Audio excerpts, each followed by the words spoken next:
The NFLPA Bowl is tomorrow, and Gerald Huggins of DraftHBCU comes on to help us break down each of the 5 HBCU prospects you'll catch in that game. Oh yeah, it's Locked on HBCU. Play my music. You are Locked on HBCU, your daily podcast covering HBCU sports. Part of the Locked On Podcast Network, your team every day.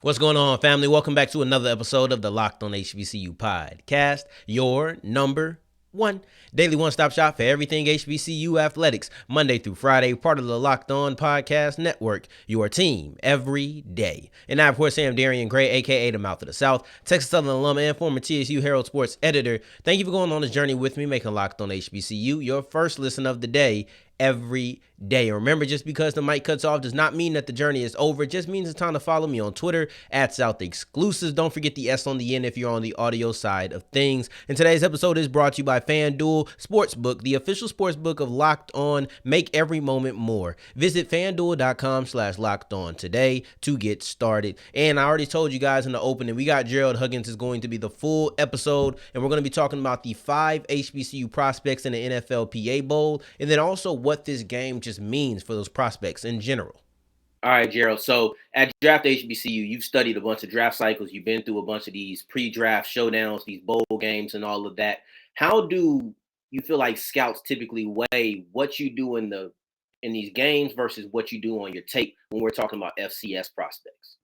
I think the biggest thing with FCS prospects, like we always say at DraftHBCU, you have to perform when you play out of conference, because believe it or not, as much as we love our institutions and how great we think they are and can be, everybody doesn't view us that way. So when you play outside of your conference, you have to play very well. That's how the guys that get drafted, for the most part, out of HBCU played really well in out of conference games. That's why it's very important to have out of a very strong out of conference schedule. Just have somewhat of an out of conference schedule. That's why the MEAC. People have what they want to say about the MEAC, but they play a really good out-of-conference schedule. Good, that's due to numbers, whatever. The SWAC doesn't really have that same ability, but they could if they really wanted to. And even CIAA, SEAC schools, they play out of conference all the time. I mean, D2, they play out of conference all the time. First 3 games, they usually got 3-4 games, they usually out of conference. So, but then when you come to the bowl games, really just like, I think I might have said this last year. Like, do you look like you belong? Like, some people just look like they don't belong. Like, why are you here? How did you get selected to be one of the best recruits, best prospects to come out this year to go to the NFL, XFL, USFL, you name it? So just really looking like you belong. Like, you look like you can read your keys properly. You're not looking like you're dropping the ball on catches you always would make any other time. Like you're able to, show that you are physically able to hold up against, the FCS, FBS guys as well. So that goes for D2 guys too, because we got a bunch of D2 guys in these postseason bowls. So I mean, it's good to see. I mean, for the most part, we haven't been embarrassed in these bowl games since I've been covering HBCUs. I mean, we usually produce pretty well, but they also do a really good job of selecting the right HBCU player, which is fine because that's how it's supposed to be, top prospects. So that's what I say. It's a little bit of combination of both. So when you're looking at just, okay, I know this means so much because I have to show that I belong. What's the mindset? You play. What is the mindset of you've been doing something all year, you know who you are, but now there's a larger spotlight on this specific moment. What's the mindset of going into the game? I mean, for me, it was more, I know when I was in high school, I'm from Brooklyn. So, I went to camps down south, played down south, and, you just got to the real football players, right? Down south. That's what they say. But, but I mean, once you get down there, you just gotta just get rid of the culture shock. It's like, oh my God, like he's from Arkansas, he's from Bama, no, he sweats like you, he bleeds like you, and his bones will break the same. So I mean, I'm not saying that you should do it, but I'm just saying, like, y'all are human. I mean, y'all are both human, and that's how you should look at it. Your mindset should be, okay, I was coached well too. I might have went to a smaller school, but I have a good coach. I hit the weight room too. I do my speed training. I'm in my playbook. I watch film. I can do this. So once you get all that, the fluff out, I got to call it the fluff out of the way, like it's just football. I mean, it's blocking, tackling, catching, running. Like people make it harder than it needs to be, but that's just because people get stuck in their ways, or they get lost in their own head. So that's the mentality you got to have. Like, listen, I play football too, and you're not a god. You say that's just the mentality you got to have to be successful. And when you're looking at just this game in particular, or matter of fact, I'm not going to go there because we have our players and we're going to get into them specifically. But I was talking to somebody at the Senior Bowl. I'll ask you this question. I was talking to somebody at the Senior Bowl last year, and they were talking to me about how the practices are significantly more important than the actual game because you get to see rep after rep after rep. Do you feel that same way about the NFLPA Bowl and all of these games? Oh, for sure. Yeah, you got the practices are. I mean, I always say practice is the hardest part of football. Everybody knows that. Like practice, if you love practice, you're gonna, football is like you really love football. There's guys that hate practicing. There's guys that really just like, oh man, I just show up for the game. I ain't worried about it, dog. And those guys always end up flaming out for the most part. You got anomalies that are just really freak athletes and just really like, wow, they're really good at football. They don't practice hard, but every time they play, they're showing up on tape. But that's not everybody. And at the end of the day, coming from an HBCU, you can't have that mentality. I hope not.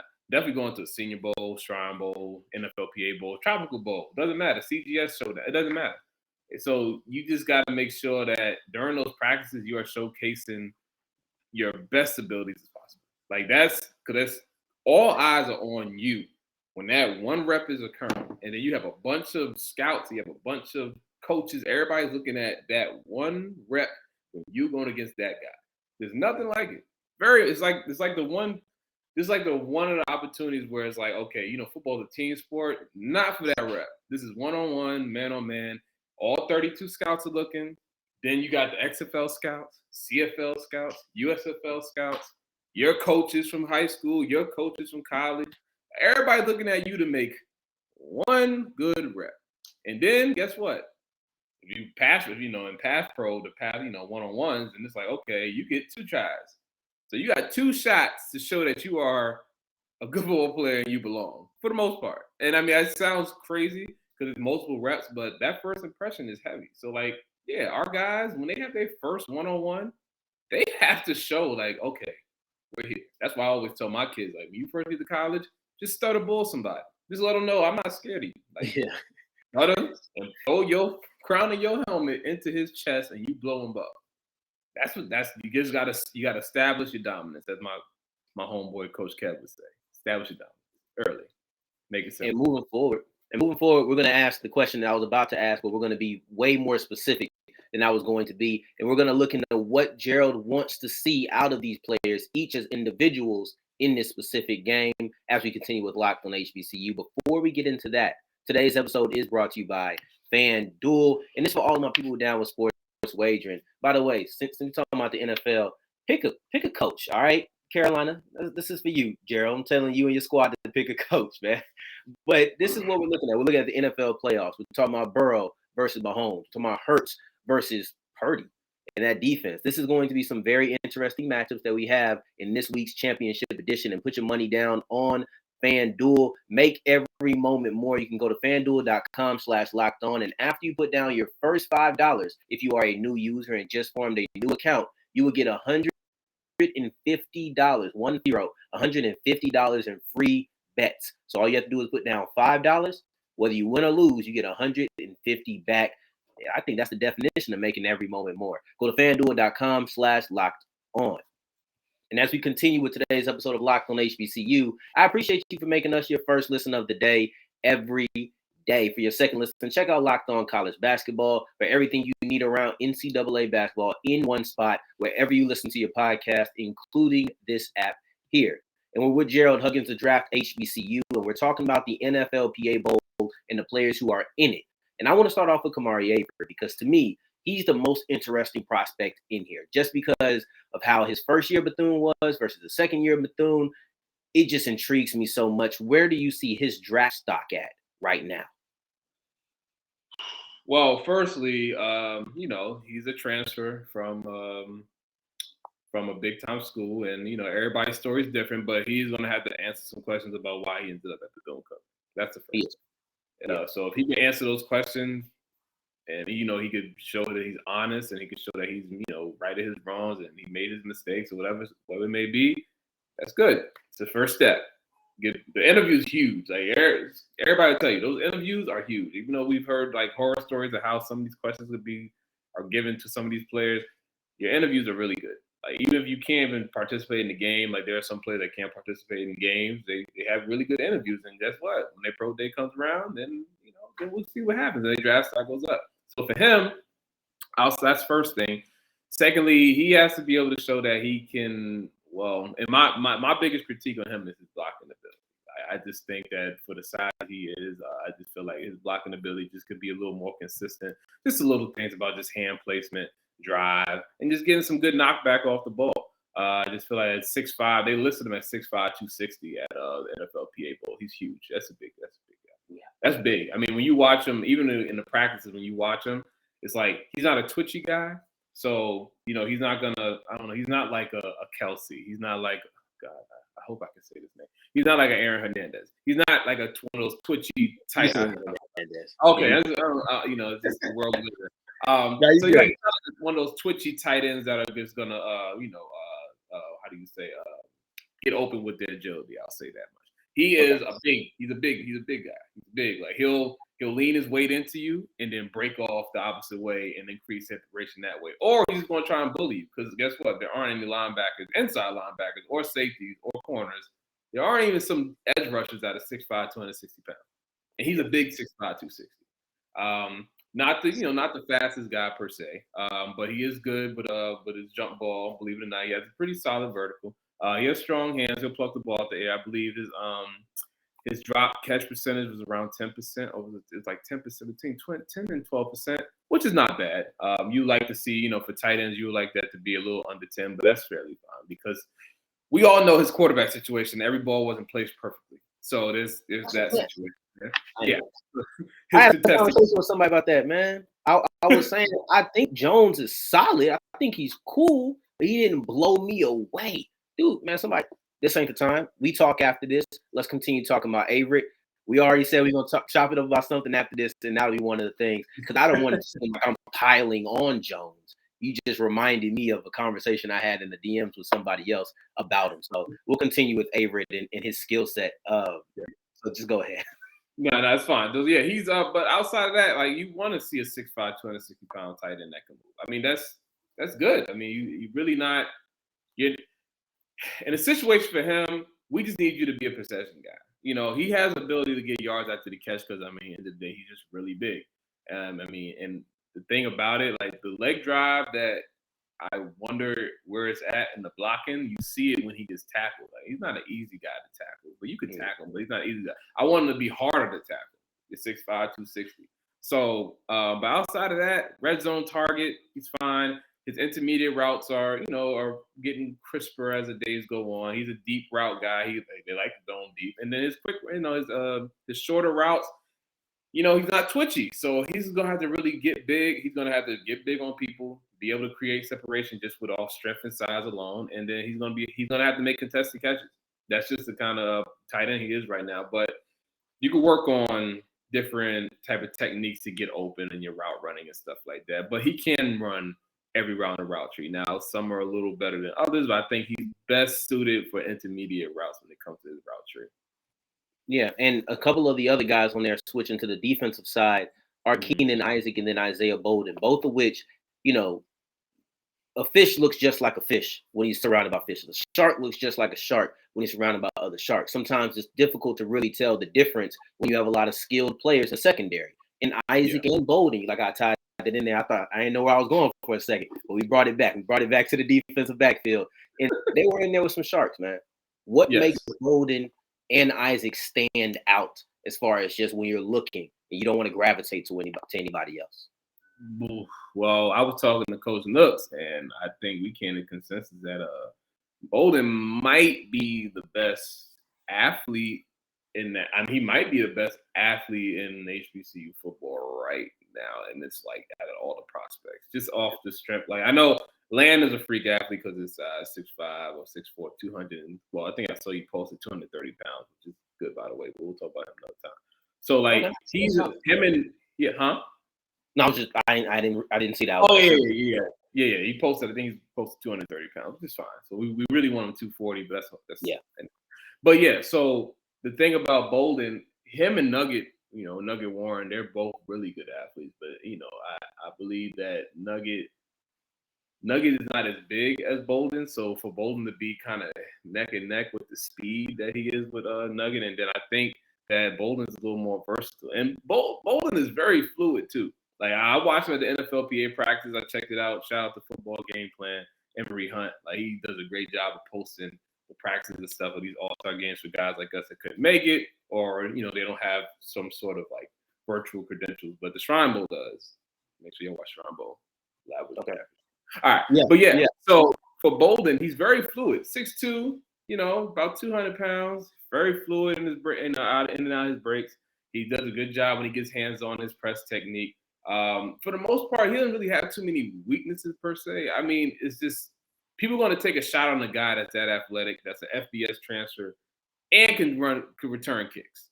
So not only is he able to like he get in your face, and he's very strong, believe it or not, deceptively strong. I've never heard anyone say that before. Okay, he's deceptively strong. He can guard tight ends. He can guard corners. He can guard big receivers. He can guard small receivers because he has the quickness and twitchiness to be able to do that. He's not flat-footed very often.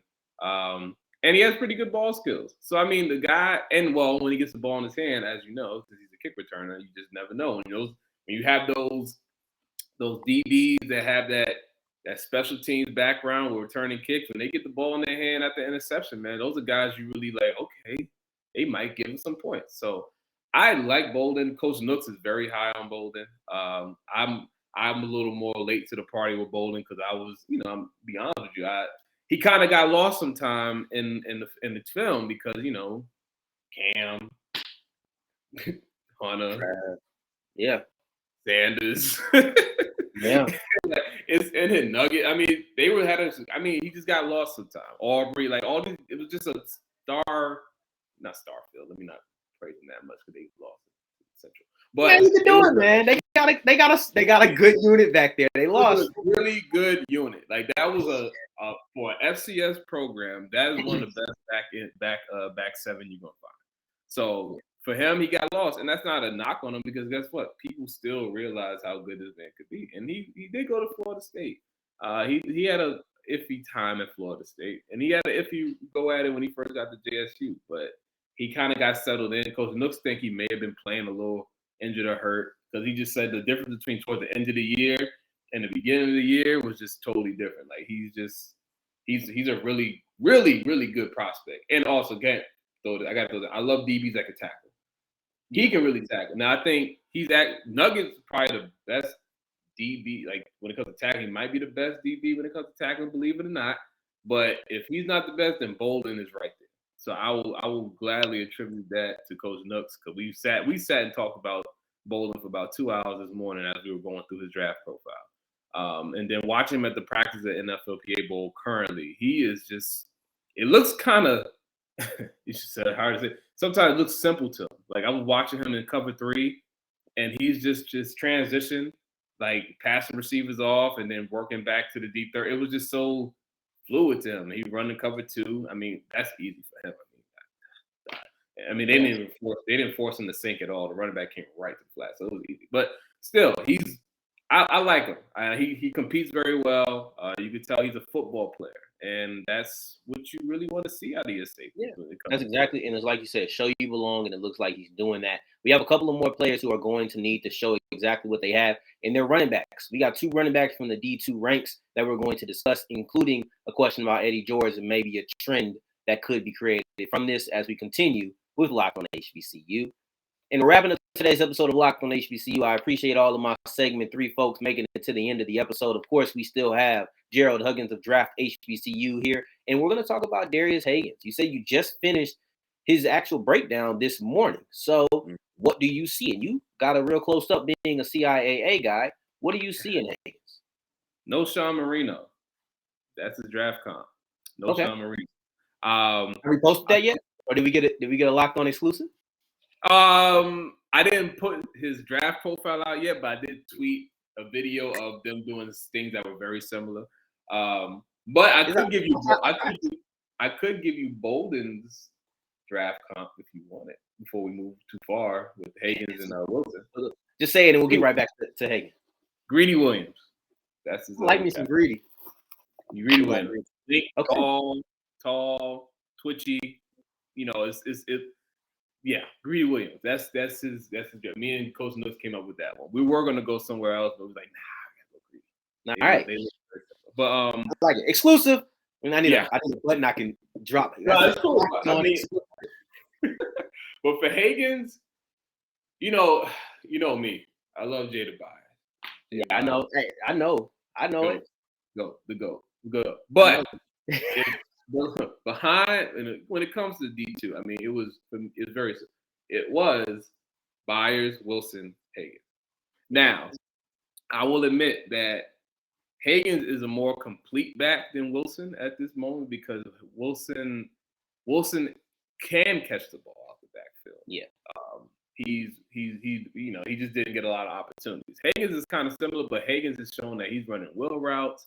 He's amazing in the screen game. Like he has a feel for where to make himself a target once he goes through the line of scrimmage, and he has a really good vision when he's weaving in and out of his offensive lineman to get scores. So he's a one-cut guy, not very twitchy either. Neither one of these running backs are very twitchy. They're not like Jada. Jada's twitchy. Alfonso Graham, he's twitchy. All these guys are twitchy. Those are our HBCU backs that are very twitchy. He is a one-cut, I'm out kind of guy. And there's nothing wrong with that at all. That's actually different styles. Yeah. So there's nothing wrong with that style because guess what? That style does not lead to a lot of loss yardage. It leads to, okay, I'm about to plant this foot. I'm about to plant this foot outside. I'm about to break it back to the right or wherever we may go. He has the ability to do the cutback, and he has the ability to beat people on the edge, believe it or not. His coach, one of his coaches that coached with him, said that he's going to run a 4-4. Okay. I said, oh, that'd be good.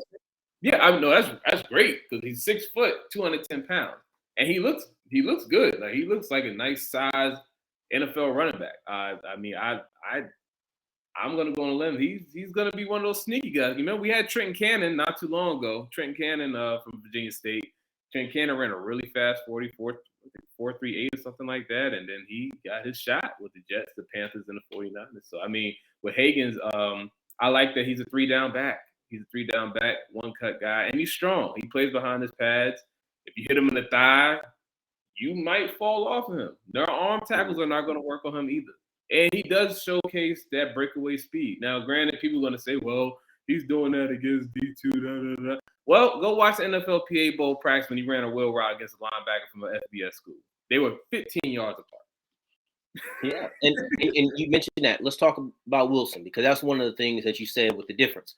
Mm-hmm. I've seen Wilson catch, but do you think that's something that he will do on the next level? It's very rare that you see a guy who did not catch the ball frequently in college translate to the NFL and catch the ball more. The only example that I can really think of is like Leonard Fournette when he got to Tampa, where he didn't catch the ball at all when he was at LSU, barely did it in Jacksonville. Then when he got to Tampa, he's like a receiving back of sorts, with them. That's something they use him heavily for. So do you think that Wilson do you think somebody unlocks that ability in Wilson? Or do you think he's just going to be a bruiser? He's going to be a runner when he gets to the league? I think Wilson is a good enough athlete to be able to do it. I mean, Wilson he hasn't gotten a lot of opportunities to do it, but when he does, he's pretty effective. It's not like he's not able to do it and he doesn't showcase ability like break tackles and get yards after the catch and stuff like that. Now, I mean, he runs similar route patterns as Hagans, but there's just so many routes that you can run at a running back position. He's not McCaffrey or nothing like that. I mean, that's just not his style. But give him a screen. Just throw it out to the flat. Give him an angle route. Let him try. And he's big. So once he gets his ball in his hands, I don't think people understand how big I watch him in the NFLPA practice. He looks really big. Like he's from here down, he's a huge running back. So if you get a guy like that in space, so we comped him to Latavius Murray.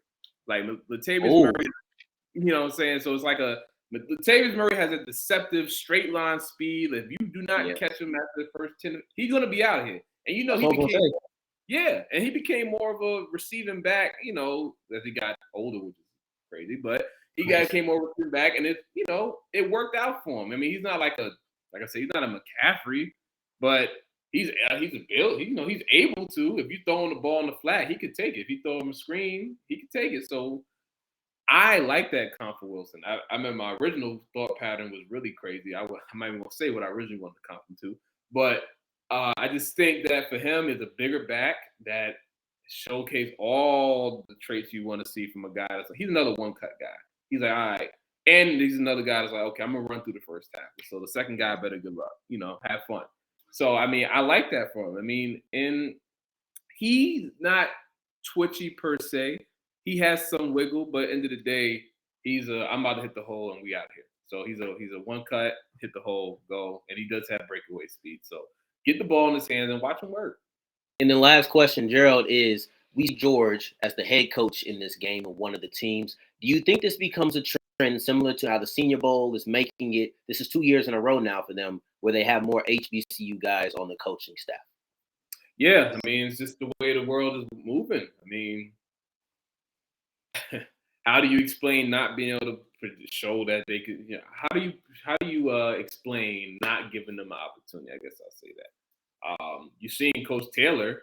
I mean, you see now I think he's the OC at one of the XFL teams. Was it XFL or USFL? I can't remember which team it was. He got him CC Taylor at first. I think CC Taylor was in one of these games, wasn't he? Or did I just confuse him with the other Taylor? No. Taylor from Alabama A&M. He was at the NFLPA Bowl last year. I had the Taylors mixed up. That's right, because I remember he was there with Glass. That's right. Yeah, he was there with Glass in the NFL. Glass had a phenomenal game. I'm glad someone finally pulled the trigger on Glass. That was crazy. That was that's all that thing. But that's okay. I can go on. We're gonna have some stuff to talk about after. Yeah, for sure. So I mean, I ain't tripping. But end of the day, it's good to see because it's just another way to shine a light. Like the Shrine Bowl working with DraftHBCU players. We're a little market, it's just us 6 people, DraftHBCU, just doing our scout reports, working, and then here we come, the Shrine Bowl, one of the longest running, best all-star game, post-season all-star games that you can find. And they reached out to us because they understand that, hey, like, listen, we want to make sure that we are in the forefront of this. We want to make sure that we're showcasing HBCU talent. And the Shrine Bowl has been historic for having really good HBCU talent in the game. I mean, Teron Armstead is just one to name. That's just off the top of my head. Then you got they believe Kendall Langford was in the game. James Houston is in the game. Deshaun Dixon is in the game. Like, there's so many guys and I mean, there was a time period where Michael Cole from Alabama State. Like, it's just there's another guy. Cam Newton's brother, his oldest brother that plays center for us. Oh God, he played at Tennessee State. I can't remember his older brother. I can't remember his name either. That's what I'm saying. Like, it's just the Shrine Bowl has done a really good job of like promoting HBCU athletes throughout the years. They always seem to have at least 3 or 4 in the roster. Now this year we have 3. We got to do that again. We got to do that again for the Shrine Bowl. The Shrine Bowl, we got to do this again for the Shrine Bowl. Do a match of the Shrine Bowl and Senior Bowl because the Senior Bowl only has 2 players, I think. They have Isaiah Land, who was supposed to go Shrine, and he ended up going Senior Bowl, but that's fine. He has the right to make his decision. I just, I was just, personally, I was like, oh man, he gets to come to. I can see him in person, and see him. But it's cool. Aubrey's going to be out of the Senior Bowl, and then just look at the HBCU representation in the players, man. Like, we have NFLPA Bowl, you have 5. Then you got 2 senior, that's 7. Then you got 4 more, that's in a Shrine Bowl. Like, that's good. And then you have a coach on top of that. Then you got coaches, and then 4 more representatives in the Senior Bowl. It's a lot of HBCU representation happening right now, so it is great. It is great, and I'll leave it with this. I'll leave with this quote, man. I've been reading 50's book the second time I mentioned it on this show this week, but it was basically about a quote from somebody he knew about successful people. Once you get something, you never get full about how they're never fulfilling. The goals you set, once you reach them, it's like, okay, now I want more, and now I want more, and now I want more. And that's kind of feel like where I am with it. It's like, okay, we got 11. Now I'm trying to get 15. Now I'm trying to get 20. But I appreciate you coming on. And like I said, we got to do this next week and do a Shrine Bowl, Senior Bowl mashup and do that video sometime early next week because the Shrine Bowl is actually going to be on Thursday. So we got to make sure that we get it out before then. But I appreciate you coming on the show as usual. Y'all know, man, support Draft HBCU. Go ahead and support it. He got the shirt on. I'm glad that he wore it. I appreciate you, Gerald, for coming on the show as usual, man. And y'all know, I appreciate you making us your first listen of the day every day. On Monday's episode, we're going to talk about some of the highlights from this bowl game. We're going to talk about some of the things going on in the weekend's action of HBCU basketball. So make sure you're tuned in. For your second listen of the day, go ahead and check out Locked On College Basketball for everything you need around the sport in one place, wherever you get your podcast. And y'all know me. In the meantime, in between time, if you're looking for me, you can find me on Twitter at South Exclusives. Until the next time that we hear each other, family, take care, stay blessed. Peace.